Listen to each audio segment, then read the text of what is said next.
I'm Brinley Carr, 27 years old. And for as long as I can remember, my father told me my singing sounded like metal scraping against stone. He was a decorated military officer with zero patience for artistic dreams or anything he couldn't measure, control, or command. But last month, when I performed at a high-profile military benefit in Stone Harbor, Virginia, my song made the highest-ranking general in the room go pale and bolt for the exit. What I didn't know was that the lyrics I'd written, pulled from fragments of a story I barely understood, would unearth a buried military truth that explained why my father had spent my entire life trying to silence my voice. If you're watching this video, take a second to hit that like button. Please like, comment, and subscribe if you want more stories like mine, and let me know in the comments where you're watching from.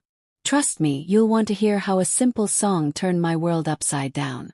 Growing up as a military kid meant our house operated with the precision of a barracks.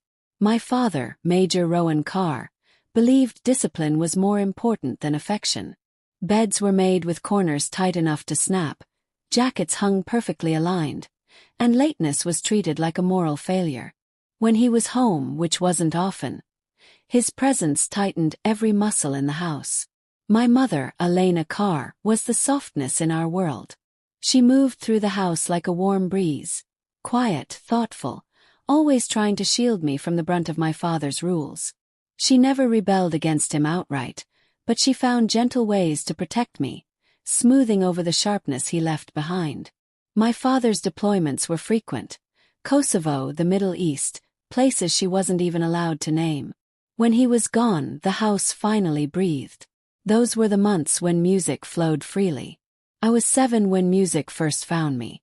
My grandmother visited for the holidays and brought me a second-hand guitar she found at a flea market in Maplewood, Wisconsin.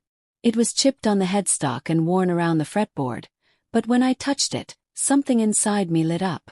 "Your grandfather used to play," she told me, her eyes shining. "He had the most beautiful voice. Maybe you have it too."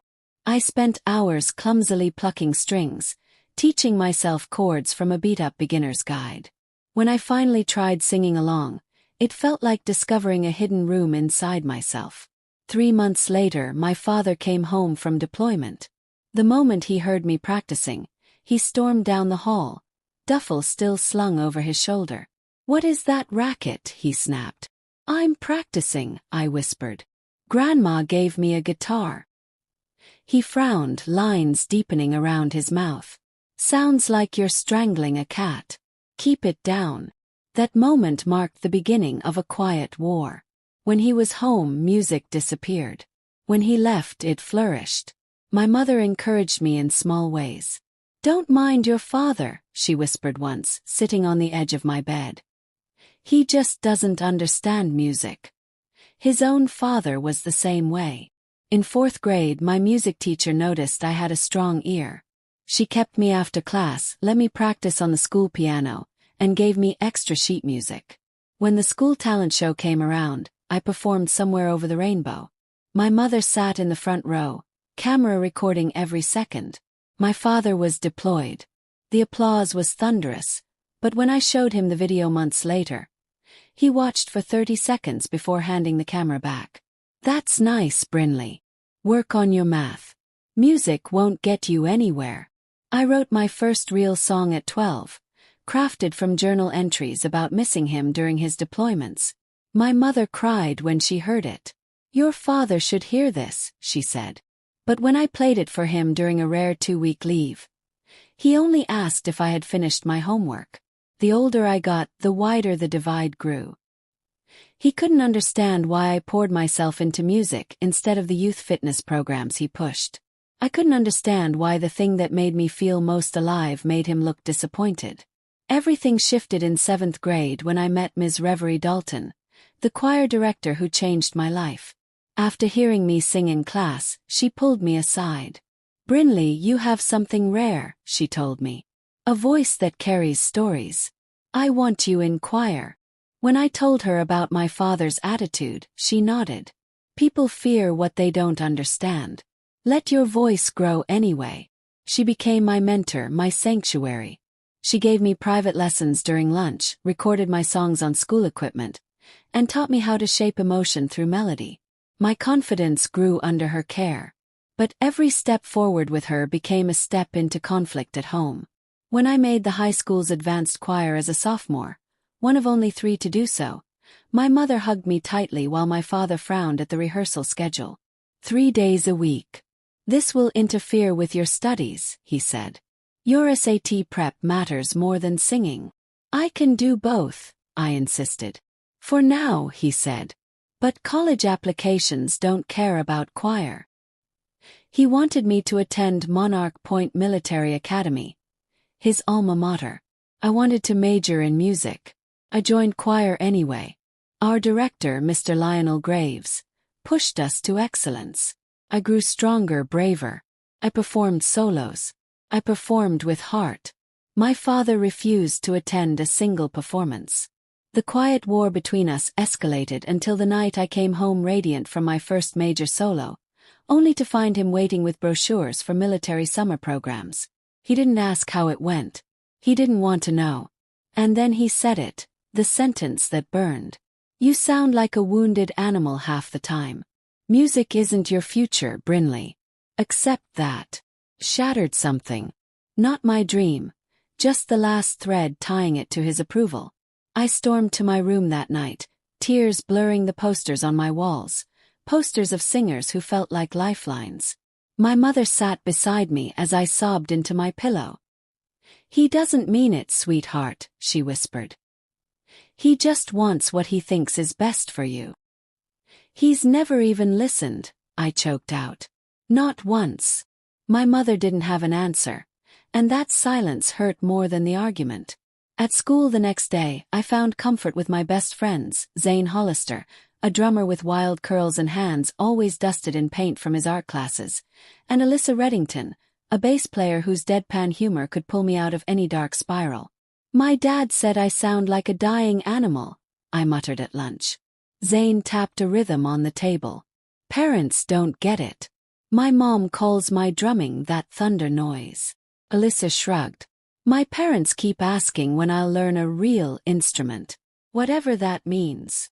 Their understanding didn't undo the ache, but it soothed it. We should start a band, Zane said suddenly. A real one. Brinley, your songs deserve to be heard. The idea took hold instantly. Within weeks, the 3 of us were practicing in Zane's garage. We called ourselves Signal Line, a small rebellion against the rigidity of military life. Our lyrics about longing, absence, and identity resonated across our school campus. We played student events, then an open mic at a local cafe in Meadow Ridge, Virginia. Slowly word spread. We had something raw, unpolished, but real. My bedroom became a sanctuary again, until one afternoon I came home and found my father ripping down the posters I'd hung. What are you doing? I gasped, rushing toward him. This has gone far enough, he said, voice calm but eyes cold. You're spending too much time chasing this fantasy. This is my future, I argued, grabbing a torn poster from his hands. You have no right.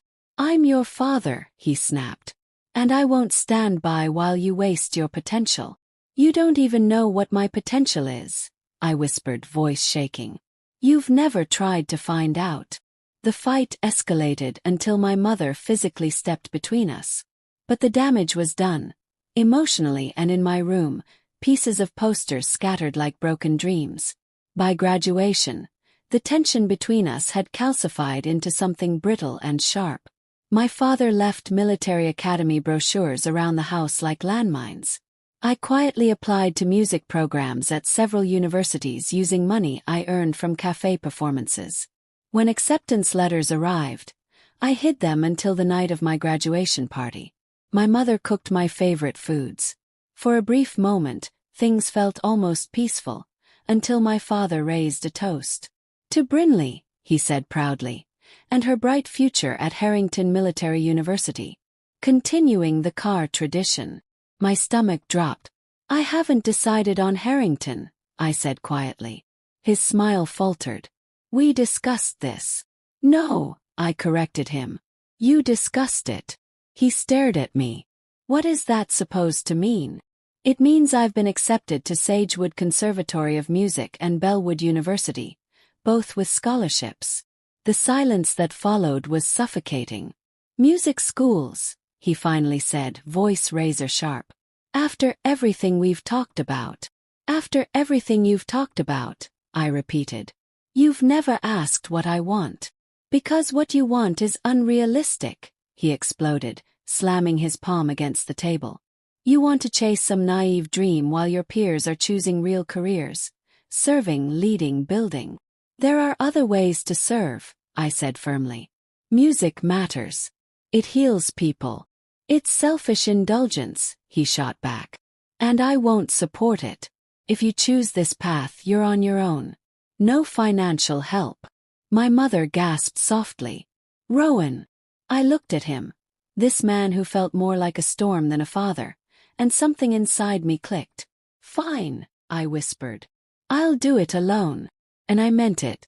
Sagewood Conservatory, just outside Pinemont, Washington, became my new world. My father stayed true to his threat. Not a single dollar for tuition, books, or rent.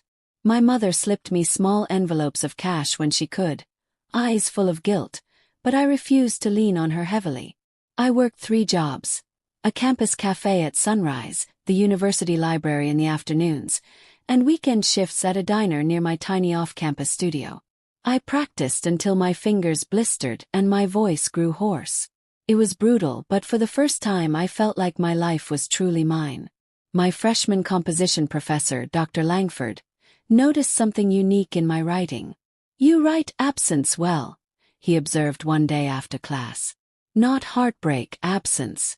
That's different. That's lived. Startled me. I hadn't realized my lyrics carried the echoes of my father's deployments, or the strain between us, but once he said it, it was obvious. Keep going deeper, he urged. The most powerful art comes from the wounds we don't know how to name yet. Sophomore year gave me confidence. Junior year changed everything. That was when I met Professor Estelle Rowan, a visiting instructor and former Nashville producer who had a gift for reading people as easily as sheet music. You're good, she said after a showcase. But you're holding back. Why? I'm not sure I understand. You're writing around your pain, not through it. What are you afraid of? Her words hit like a spotlight. She assigned me a terrifying task. Write a song I was afraid to sing. I struggled for weeks until one sleepless night, lyrics poured out. Lyrics about loving someone who returns from war different every time. Song I called Coming Back Slow. When I performed it in class, my voice cracked. Students wiped their eyes. Professor Rowan nodded, satisfied. That, she said, is honesty. Keep writing like that. Coming Back Slow became my signature piece. It resonated deeply, especially in Pinemont's community, heavily connected to the nearby Joint Military Base.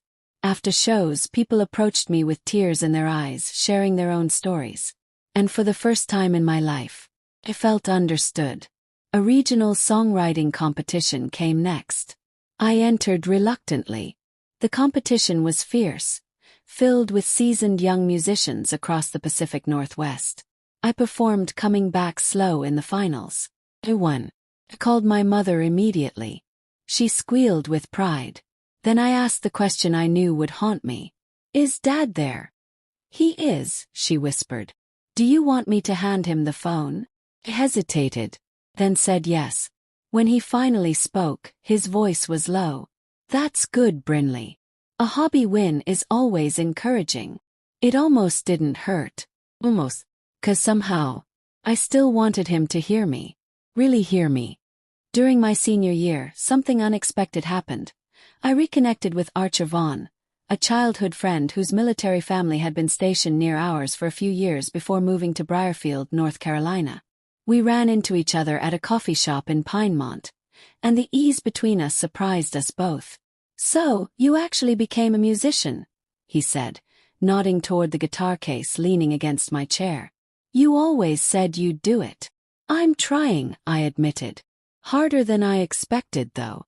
What about you? Following the military path. ROTC, he said with a shrug. It fits me. But I don't think the military should swallow your whole identity. My dad disagrees.